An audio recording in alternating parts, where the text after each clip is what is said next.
Hi, welcome to my channel. I'm D Love. My channel is D Love. I'm going to jump right in and get a heart of the matter for a general read this morning for our community of valorous folks that seek the truth and the writing on the wall as it's put before us for generations and generations and generations.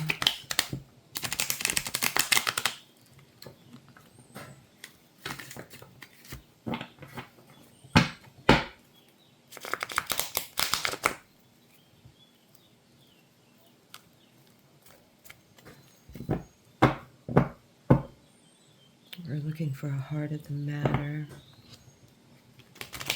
A community read. Anyone who considers this community, who feels the reverberations in any way, who may one day look upon this and feel it. It's timeless in nature. It's tarot, which has been with us. It's the markings on the trees. It's the paths that are worn as we look from our best perspectives.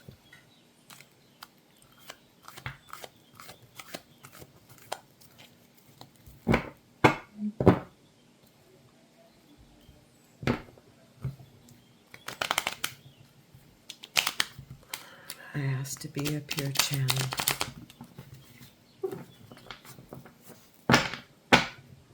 Mother, may I be a pure channel.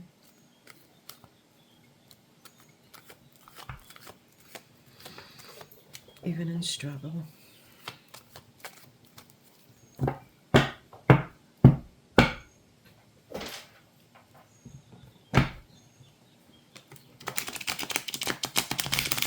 Even in battle. As in rest. All right, that's it. The heart of the matter are the towers coming down. I love this tower. This is Lon Milo Duquette's Tarot of Ceremonial Magic Tower. And that devil is dancing, happy to see the towers coming down. So that's our heart of the matter.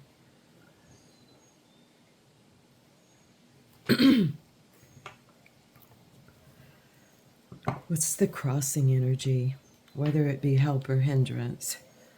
Ooh, it is the Seven of Swords. And I thought Towers of Deceit. I need to just start allowing things to come out of my mouth.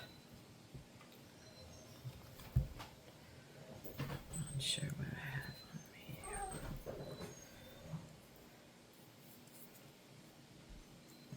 Here we go.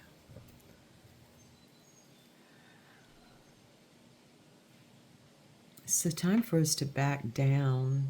If we feel a certain unstable effort in the things that we're doing, just it's a backing down. It's the moon in Aquarius, which Aquarius we the air gets thick sometimes, and it's been quite foggy as far as what is actually manifesting. I think in all of North America. I haven't looked too closely. My cat's, she's a high jumper. So if you're feeling that unstable effort, focus on your center. A lot of stuff's coming at us right now. So let's seek the help in this instead of the hindrance. Let's remember that we're all going through stuff. But right here, I mean, that's pretty straight. That's pretty. I'd be happy to have that center sword, even with all these coming toward it. I should say I'm happy I drew it. what's the what's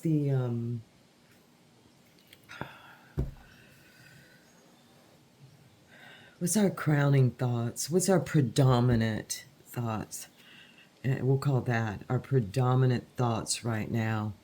Well, death. I think this has been coming out in all my reads lately.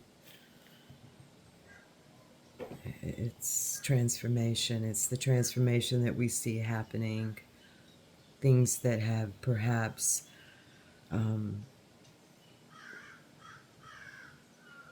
changed seemingly before our eyes, yet it's almost like we can't believe it. So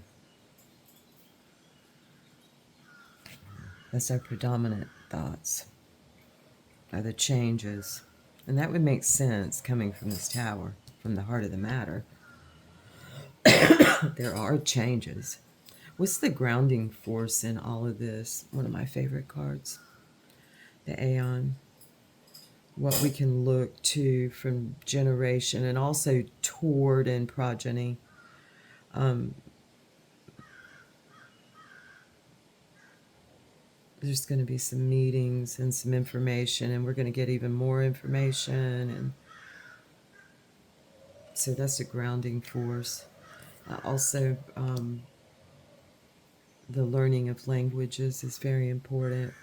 Seeing things from as many different perspectives as possible. Letting it sink in. But that also requires a certain studiousness. I'm speaking to myself right now, who is resisting learning an alphabet. I want to, yet what's it gonna mean?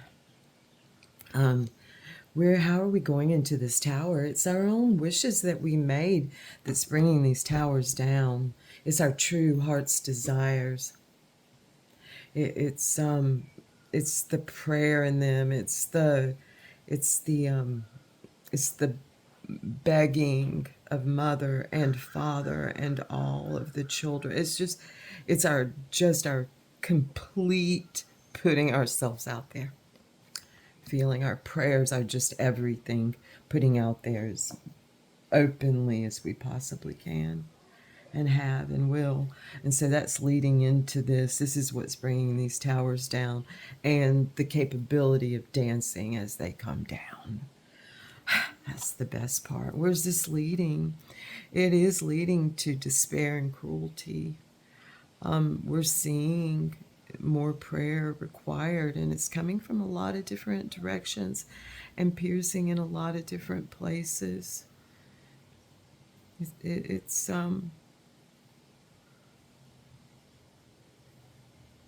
unneeded, yet she still turns her chin upward. This is Mars and Gemini. That fiery force joining with that equilibrium. Being willing to feel the pain of 9 centimeters.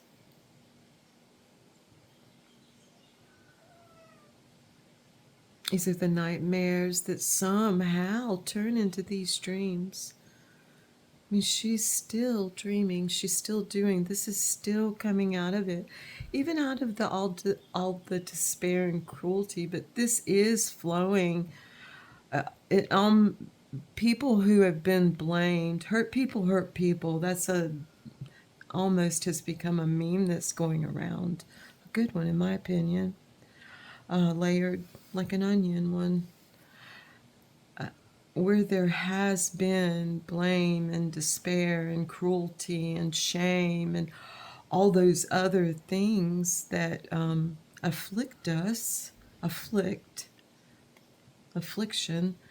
there's going to be some of this. And, it's often inward. But in this case, just continue. I would say let's continue through these feelings of self-hatred, I suppose. Opposite of self-love. I have some of it myself. I've felt a tinge today, yet I walked through it because of what I really wanted was some mirroring. So let's see.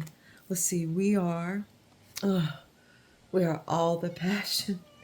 Where are all the passion, Slinky? We're a stick.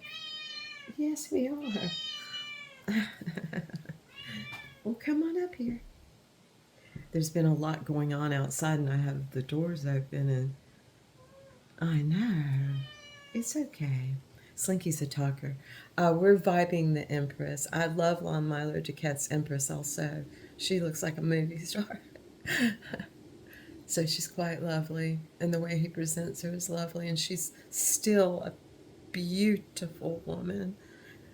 Constance is her name. Lovely attribute. That's Mother in all her glory. Sass and sallow, crusty edges, saltiness.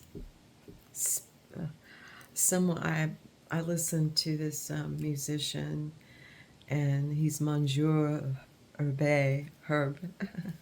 Herb.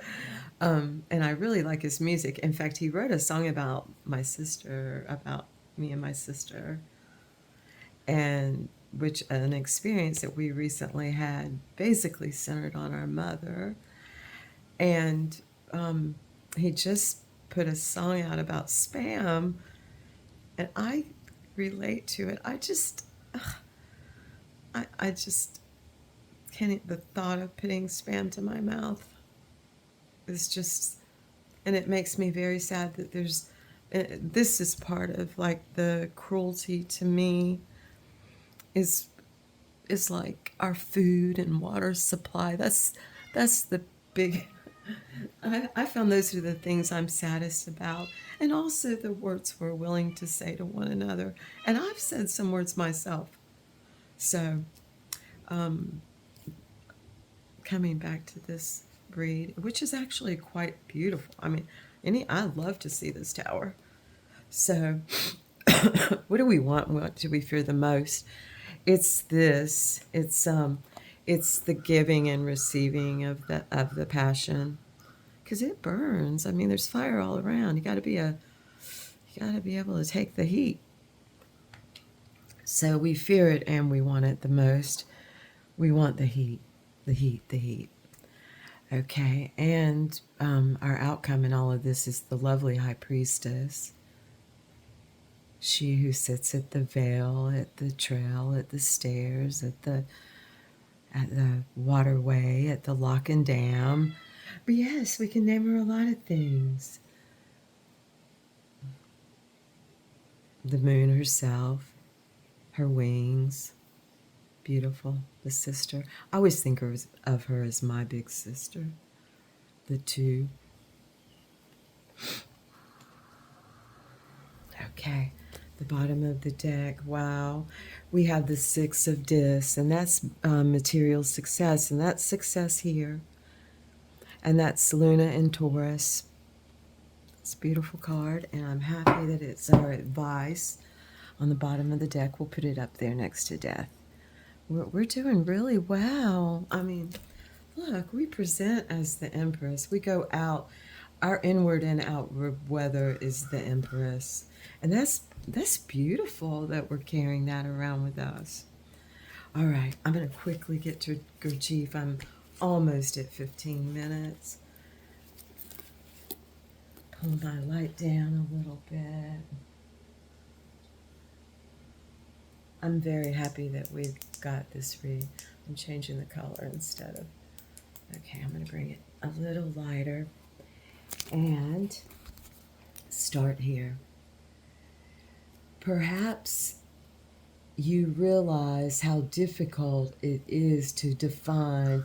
We're reading The Fourth Way, and I decided to start at the beginning. This is Uspensky's Fourth Way.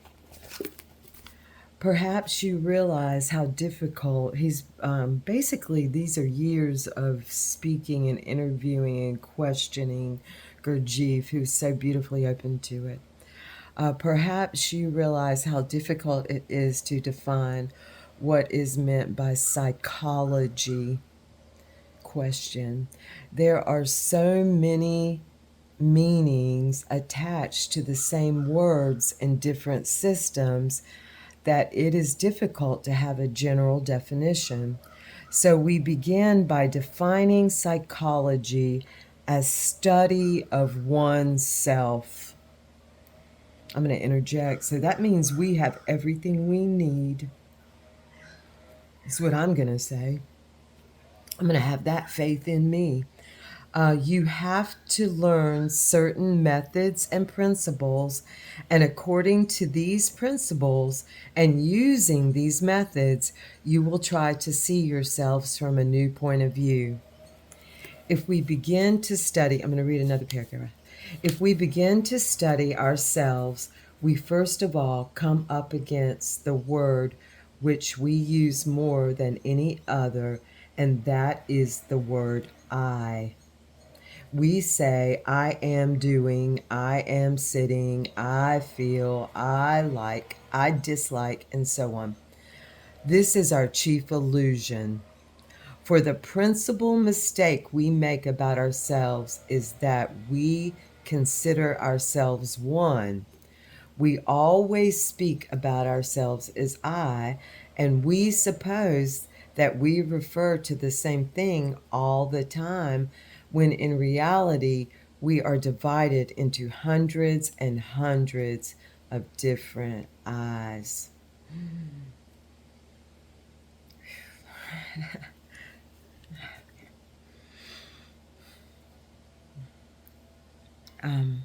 At one moment, when I say I, he says this, yet embraces it. I interject, she interjects, me interjects, we interject. I'm so moved by his writing. We are this we and contained in this meat bag. One part of me is speaking, and at another moment, when I say I, it is quite another I speaking. We do not know that we have not one I, but many different I's connected with our feelings and desires, and have no controlling I. These I's change all the time. One suppresses another, one replaces another, and all this struggle makes up our inner life. All right. One of my eyes said that we were going to stop after a paragraph, and another decided to go along with it. Thank you, folks, for coming as you do, and I hope there's something here worth spreading like jam. Thank you so much. Thank you. Let's go about our days happily and gladly. We are the contained in here.